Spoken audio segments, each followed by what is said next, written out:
Jay. Ambrose. Hey, what's up? What's Jones up? What's up? Building. Man, come on. Memphis, my hometown. I'm born in Chicago, Man. but I've been here 25 years. Memphis, my hometown. What it do, man? Hey, Ambrose, man, first of all, man, thank you for coming through, bro, because I've been trying to get with you and get you on the show for a minute, Yeah, bro. we've been trying to work it out. Yep, 38104 show. 3811 show, that's right. Yeah, Orange Mile. Yeah. So, Ambrose, man, first of all, let's start a little bit back, man, and kind of tell the people who you are and how long you've been doing comedy and all that stuff. Man, Ambrose Jones, born in Chicago, came down here in the 90s. You know, knew I was funny, but I nobody ever told me I was funny. So Memphis, I'm from Chicago, is a comedy state, but I'm glad I started comedy here in Memphis, Tennessee, because everybody is funny here. Memphis just have this aura, just this sense of humor. Everybody has it. Everybody want to be funny in Memphis. From high school, from middle school, talking about each other. Right. High school, you joning on each other. Right. Memphis just got that sense of humor, and I'm glad I started here, man. So, just being around people, Memphis people, and seeing the way they talk and the way they carry themselves. They always like to laugh. So, man, it just hit me, man. 07 hit me in 07 though. So what did you go to school at? Hamilton High. When you come out? 2000. So you've been in this in this comedy thing for a minute. I'm a true wildcat. I went to Hamilton Elementary, Hamilton Middle, and graduated from Hamilton High School. Yes, sir. Wildcat up in here. Yes, sir. Mr. Sony Hicks. What did it do? So Ambrose, okay, when did you find out, like, okay, I'm funny. This is what I want to do. That was 07. I was working at UPS at the time, and I was working so hard, man. I was like, I know this ain't it right here. Man, I was making good money. I had gold chains, watches, cars. I had everything. All from UPS. But boy, them driving them trucks ain't no joke, man. I was like, so me and my son mother and I separated. And that's when I went through like a little transition period. Like, okay, I got to find out what it is that I got to find me. Right. I got to find what it is I like to do, and I want to do this. So I started reading, started meditating. And then at that time, as I was going through that, look, I'm up the street from a comedy club this whole time. What? In Bartlett, Comedy, Tennessee. I'm up the street from a comedy club all this time. I used to pass this club every morning going to work at UPS. And never had an idea. Never went in there till one weekend. My homeboy and I was like, man, let's stop in here, see what go on. And shout out to Sammy Martin, the old owner of it. He came to me and said, hey man, we have open mics on Wednesday. You come up here, get on stage. We have headliners coming here Thursday, Friday, and Saturday. And once he said that, it was on. It just clicked. I was like, okay. So let me ask you this. Do you remember your first laugh? Like your first big laugh? First big laugh. Okay, when I got on stage for the first time. Because, the first time I went up there to put my name on the list, I didn't get up. I was too scared. My homeboys just called me Broski. That used to be my nickname. Right. And so I signed my name up on the list as Broski. Host was like, all right, y'all give it up. I never heard this guy before. Y'all give it up for him. Give it up for Broski. I just sat there. He was like, Broski going once, Broski going twice. I could not get up, man. Really? Yeah, that was the first time I couldn't get up. I was too scared, man. That fear got me, man. I know, funny as I am now, you like, what? You scared to get up? Man, I was scared, man. So I went back home, and I was reading about something called affirmations. That's when you write something down so many times a day until you actually do it. Right. So I went home and wrote down, I will perform at Comedy Tennessee next Wednesday. I wrote that down 15 times every day up until the following Wednesday. And then next Wednesday came. Signed my name up as Ambrose this time. Right. Called my name. So let me ask you this. Before you did it, were you still scared? I was still scared, but I was more confident because I put a little work in. I did my affirmation. Right. And then I came with my real name this time, Ambrose. Yeah. So when he said Ambrose, I got up there, man, and I was nervous. I had like 5 minutes packed down, memorized. But I think my first big laugh was like, I think a man and woman shouldn't stay together. I think a man and woman staying together is like putting a cat and a dog in a fish tank. If not both of y'all, then somebody going to die. That was my first. I still remember that. Hey. I got a tape recorder of that whole set, man. At the house, yeah. So tell the people, because I've seen you. Tell the people some of the shows that you've been in and some of the places you traveled to do comedy. Oh, since I started in 2007, man, I've been on NBC, Last Comic Standing. That was 2015. Made it to the semifinals. Got on there representing Memphis. Yeah. And my hometown, Chicago. Did a show called Gotham Live. But you'll believe it or not, man, it's a lot of shows that we shoot that don't even make it to the light of day. Really? Yeah, 2014, I did a show with Nephew Tommy in Oakland. Never did. That's Matt Barnes and his wife had produced it. But you know, they had separated. Right. Him and Gina Govin. Right. They was together at the time. And they had a club in Oakland. Nephew Tommy had hosted it. And they called out a lot of comedians out there, and we did it. And they separated right after we filmed the show. So it never did see the light of the day. Wow. Yeah. You said that happens all the time. It happens all the time. Yeah, you shoot. I shot a movie in 2017 in Milwaukee. It still ain't came out. I froze to death. It was in December in Milwaukee. Y'all better put that movie out. Hold up.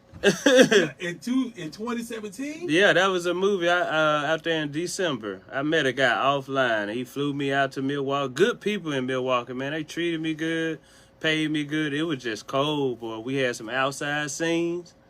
And you know, you got to do a take over and over and over. He was like, yeah, let's run it back one more time. I was like, man, my lips are froze. You don't see these big old lips on me, man? My lips froze. So that's wild that they would do all of that, because you know if they flew you out. A lot of comedians.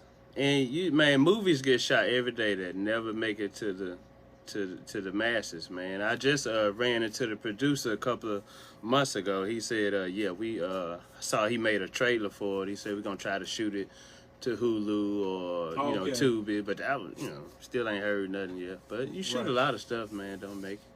So who are some of the comedians, man, that kind of inspire you? Like, who did you come up on? When I started doing comedy, I found Richard Pryor, man. I went Richard Pryor crazy. Right. Because he was from Peoria, Illinois. Right. I was born in Chicago, Illinois. I just, made that that connection. Right. Like, the funniest man alive from Peoria, Illinois. Right. I'm from Chicago, Illinois. So, man, I watched every interview on Richard Pryor, every movie, every interview, every stand-up special. Richard Pryor was my favorite, man. So, let me ask I'm going to say this, the first joke that I saw you do, because I shout out to Miss Mims, because Miss Linda Mims, yes. Yo got it, auntie. Yeah. That's what we call it. Peanut. Hey, you killed it in each one of those. Hattie Lou. Oh my God. Oh man, them shows used to be classic. Man, the Hattie Lou, them show, man, you was killing them. R.I.P. to Lomax. Yeah, Lomax. He was on that show. Yeah, Lomax was on that show. Man, R.I.P. to my boy Lomax, man. Man, you had some, oh my God, I can't even, I'm going to tell you off air, but one that I can tell you on air was when you said that the police stopped you. Uh-huh. And he said you was going, 75 and 55 miles per zone. Oh my gosh. And I was like, no, I know you lying. Because if I would have been going 75, my car would have been shaking all across this road. Yeah, I know what you're talking about. Yeah. So what are some of the things, Ambrose, like, who are some of the comedians in the city that you like working with? Well, we got to give it up to the OG Prescott, man. Prescott. OG Prescott, yes, sir. When you first started off, and, Prescott provided a lot of stage time for us. Prescott to have a show at Silver Spoon on a Wednesday. 2 months after that, he'll have a show at a hotel, ballroom. So he provided a lot of opportunities for us to get on stage. And Prescott, he don't talk much. If you ain't funny, he ain't finna say nothing to you. And you ain't fit to get on stage. But if you funny, he just gonna let you on stage. And he'll just walk out the door. You be like, whoa, where you going, Prescott? I ain't got no but 5 minutes, but that's how we develop our stage time. Right. So Prescott, man, you got to give it up for Prescott. Cletus Allen, Cuz first took me on the road, started taking me on the road. Wow. Yeah, Cletus Allen, Lomax, Chestnut, all the guys, man, they poured a lot into me. Yeah, and everybody in Memphis individually funny too. I don't nobody sound the same. Right. Everybody got their own style, so that's what I picked up off of them. It's just develop your own style. You know what I'm saying? Yeah. So is there been a crowd or a city that was hard, like jokes may not have been coming off the way you wanted? Memphis. Memphis is a hard crowd, man. There's a lot of comics come here from out of town, like L.A. and New York. If they ain't from the South and they come here to Memphis, boy, they don't care what TV show you done been on. They don't care. You got to bring it. Right. So we started here. I know how to, do it. And but yeah, Memphis is a hard crowd, man. But they good though. They laugh. Chicago, it's a rough town too. It ain't no rough town. Chicago easy. L.A. easy. Let me see. Rough. Cleveland. You believe it or not? My first time in Cleveland, I was like, ooh. When I started traveling, this is my first time getting out to some of these places. So I'm thinking Cleveland, like, I don't know, suburban. I don't know Cleveland hood, majority of black people. Right. When I got there, man, I was like, this reminds me of Memphis. I was like, oh, you got to bring it. Yeah. Every comedian tell you when you go to that Cleveland Improv, like, you got to bring it. Right. So, yeah. So tell the people this, man. What you got coming up? What Ambrose got coming up? Man, you know what? I've been documenting my whole career, man. I've been recording. Congratulations on that the DVD that you did. Oh yeah, the special. Yeah, the special I did during the quarantine.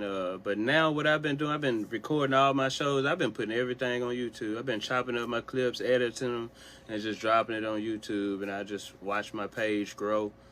From like 400 subscribers, I got like 680 something now. Views just going out. So y'all go to my YouTube, Comedian Ambrose Jones on YouTube, and I've been seeing everybody posting pictures at their job Christmas party. I don't have a regular job. So I miss going to them Christmas, yes, sir. Man. You going to the job Christmas party with your significant other, and you got to dodge all the people you messing around with at the job. I missed winning TVs and stuff, man. I was like, you know what? I gotta throw my own Christmas party. So Chuckles, shout out to Mike Ware them at Chuckles. Ware, what up, Mike? They gave me an opportunity Friday. They had an open day, so I was like, hey man, let me get this day. And me and Rob Love and Cowboy Fly, we gonna do 2 shows Friday at Chuckles Comedy House at 7:30 and at 10 o'clock, man. Friday. This is my job Christmas party. I'm wearing a red and black suit. Everybody wear your ugly Christmas sweaters, wear your red and white, man. We finna get down Friday, Chuckles Comedy House, 7:30, 10 p.m., man. We finna get down. Y'all already know I'm doing something different, so each show gonna be different. So yeah, and I got the tickets on hand. Tickets on. I can say the price. No, can't say the price. Okay, I was so about to say that. I'm glad I asked you that. Man, come on. KJ, because shout out to Ambrose. I'm professional. That boy professional. Some folks like, for $59.99, you have to. And I done told him, hey man, you can't say. Oh no, you can't say. I got the tickets. Tickets are going really good for the first show. We need to pack that second show out too. So I got the tickets on hand. If you inbox me, I can bring them to you. If you're in the city, or you can go to chucklescomedyhouse.com and get them, man. So we about to get down. I'm about to show out. This is my job, company, Christmas party. I'm walking around with a glass of champagne. We finna kick it. And this is what you do. Like you said, you ain't working no other job. Man, this is what I do, man. It's a blessing. It be hard sometime on them days you ain't got nothing booked, but I be panicking sometime. But God always make a way, though. Yeah, and that's true. So when you post your stuff on YouTube, you don't worry about nobody like, oh man, that was a good joke. I'm gonna use that joke. Man, I waited so late to start. You mean do I worry about other comedians taking my stuff? Yeah. Nah, man, cause look, you can't avoid it. They can either see you live and take it, or they can take it off YouTube. It don't matter. Right. And, but one of the things I know is about Facebook, Instagram, that's limited, you know what I'm saying, vision on there. Right. You can only reach a certain amount of people on there. But YouTube, I wish I would have started earlier, but YouTube is like worldwide. Right. Like, you got people all over watching YouTube. And I basically probably chop up a set where I did some crowd work. Right. And I make some people laugh and I post that. It's still funny, but I try to keep my jokes that I'm working on off there. Right. Yeah. So I post some jokes if they old on doing them, I put that on YouTube. Right. Put some crowd work up on YouTube. Right. But yeah, YouTube, my YouTube been jumping. I got everything on YouTube now. So let me ask you this real quick. Yeah, go ahead. That's what you've been doing thus far. What you like a woman be like, yeah, can I ask you a question? Like, you ain't say that for them other 1,000 questions that you asked me. This how I know this is about to be some bull stuff right here. Who's out there comedic wise that you said, you know what, I need to work with that cat? Man, Dave Chappelle out here killing. I want to work with Dave Chappelle. I seen Dave Chappelle. I kicked it with Dave Chappelle. I haven't worked with him on stage though. You've seen have you seen Headliners? I know you've seen it. Headliners, yeah, you know I seen that. Come on, man. That's so good. Dave Chappelle is at one. Yeah. And I'm gonna tell you another comedian that, you know, I might be a little late on him, but it seems like he's been getting a lot headwind is Desi Banks. The comedian. Yeah. He blew up out the internet. Yeah. And he out here doing his thing. Yeah. So Dave Chappelle. Yeah, I like the GOATs, man. Eddie Griffin, I worked with him before. He's before Dave Chappelle in my book, because Eddie Griffin been out here, you know what I'm saying, you know, talking about everything Dave Chappelle. He been out here 30 years. Right. So I worked with Eddie before, but Dave Chappelle, Kevin Hart, I would love to work with them guys. I've been around them and, you know, kicking it with them, but I can see you being Chris Rock little brother. Chris Rock little brother. Okay, cool. I guarantee you, if one of them see me on stage, then they'll be like, "This guy got it." Right. So do you go out to them clubs like? Yeah, I was at the Hollywood Improv. Chocolate Sundays, the Laugh Factories in Hollywood last year. They have two shows. They have a show called Chocolate Sundays. They have two shows, 7:30 and at 9:30. I'm on the 7:30 show. And in between, before the second show started, I'm going to start kicking with Rodney Perry. You know Rodney Perry. Yeah. I'm going to start kicking with him. Kevin Hart and his crew walk in. I was like, but then I tried to get on the second show. They were like, man, Kevin Hart getting on. He going to close the show out, so he taking all the time. I was like, man. But Kevin Hart folks already, they already knew me, because they did a show here in Memphis called Heart of the City. Okay. And I hosted both of the audition shows. So when they sent it in to Kevin Hart folks, they was like, who was that guy hosting the show? Right. Ambrose. They were like, that's Ambrose. You couldn't do the show if you had previous TV credits.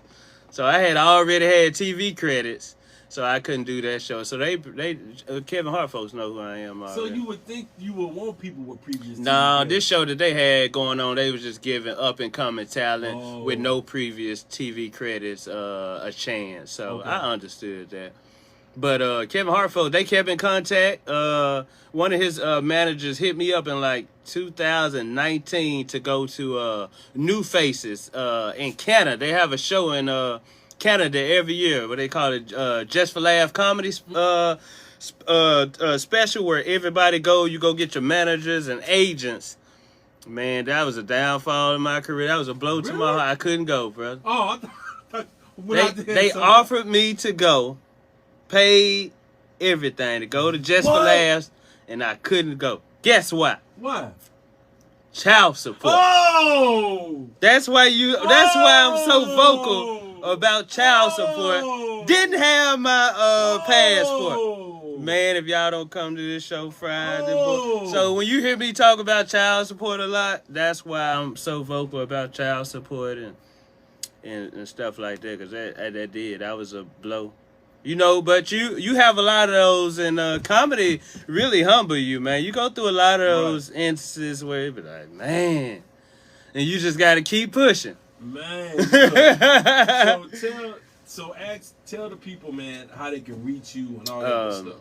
You know, well, if first of all, I can tell them this: if it's something you've been wanting to do, go ahead and do it, because life is short, as you can see. Come on. Yeah, I got to. Man, What you got to tell them, and also I kind of doubled up the question. Kind of tell comics, man, what they need to do and just to inspire them sometimes, because there's something out there that say it's really rough out there. Man, you know the old rules don't work, man. They can get on social media now, but when I started in 07, I had hit, I was up on MySpace when I started doing comedy. You know I'm a vet. So I hit, I was following Charlie Murphy, and I had inbox Charlie Murphy. I was like, hey, Charlie Murphy, what's some advice you can give me? I'm an up-and-coming stand-up comedian. He just responded back 3 words. Well, 6 words, but he said stage time, stage time, stage time. So that's what I listen to. Right. Just keep getting on stage, everything else gonna work out. You know what I mean? But now you can get on, work on your social media. That's what I'm trying to do. Right. Work on my social media. Right. And put then, your stage time on social media. and then they can blow up on social media first and then do comedy second. So, yeah, if you want to make it faster, blow up on social media. But, yeah, man, so I'm trying to do both. I'm still staying on stage because that's what I love to do, period. So a lot of comedians out here call themselves comedians, but if you ain't getting on stage every chance you get, we need to distinguish the word comedian and I do comedy every now and then, because some of us take this very seriously. You know what I mean? Yeah, Dave Chappelle, Kevin Hart, they come into cities where they don't have shows. They still find open mics to go to just to hit. If you're not getting on stage every chance you get, I don't know. We need to distinguish comedian, the word comedian, and versus I do comedy every now and then when I want to, when I feel like it. That's real. So, we out here hitting the ground every chance we get. Social media, I'm on Instagram, Ambrose Jones, Facebook, Comedian Ambrose Jones. Y'all go subscribe, watch my YouTube. ComedianAmbrose.com. Got the I'm Here For a Reason sweatshirts. What size you wear? You coming to the show Friday? Friday. 7:30 and 10 o'clock. DJ's always like, yeah, I'm going to come, but they never show up. No, I'm coming. You coming? I'm coming. I have you a sweatshirt for you. What size you wear? Man, the biggest you got? I got 3X. That's the biggest. That's it. Yep. You'll roll with that? Yeah, Gonna show your stomach a little bit? he said it might show my name. It might show my name a little bit, but yeah, I'll wear it. Right, hey, wear a t-shirt up under that. Wear a 4X t-shirt under your 3X sweatshirt so it can hang down. I came out of a comedy show one time. Rob Love was there, and when I walked out, he patted me on the stomach. You ate? Oh, for real? Rob Love touch you on your stomach? He said, "You ate?" I gotta check Rob Love for touching on me and stomachs. But yeah, they gonna be on the show. Rob Love. Cowboy Flag gonna be on the show this weekend. May have a couple of guest spots, man. Y'all come on out, man. Get your ticket. We gonna have a good time, man. Chuckle'sComedyHouse.com. Inbox me if you need them. I'll bring them to you. You just gotta throw me $1 or $2 gas money, but I'll bring them to you. All right, Ambrose, man. Thank you. Hey, man, I appreciate you, KJ. You know, we've been trying to work this out for a minute. We ain't done. This is we got to do the 901 thing. Yeah, 901 all access, all of that, man. I got you. Yes, sir. Man, y'all keep y'all radios tuned in. Ambrose Jones. Peace out, Memphis. Peace out. 88.5, let's go. I did good. I didn't curse. Man, you did good, man. Hey, but you did a joke one time with I'm still on live. They can see it. No, go ahead. What up? You did a joke online when you said, "Hey, y'all, did y'all know that they got women got men?" You said no. What it was when you said, "I want a woman that I can date to fix me supper." Mm-hmm. Remember you saying that? Right. You said a woman got a man for money and a man for dick. Right. I want to be the one. I want to be the one you call for dick. Right. Right. I don't want to be the one to take you out to eat all the damn time. It's getting expensive. Yeah. Man, call me the dude over. Man, that shit was so funny, bro. After you come home from the dude. Yes. Yeah, then filled your stomach up. Oh my God, that was funny. Yeah. Yes, I done seen you several times. Man, I know, man. I try to keep my material fresh, man. And several times, man. And Miss Mims, when I saw you at the Miss Mims, I said, damn. This nigga here is funny. Man, that was like what 2000 before the COVID. And you know what? And she was only getting advertisement from us. Really? Yep. She Man, said, I we don't mess with nobody but y'all. we need to start them shows Yeah. back, bro. I asked her when she gonna start them back, and she said she was trying to get something done with them. So I got sky blue and black.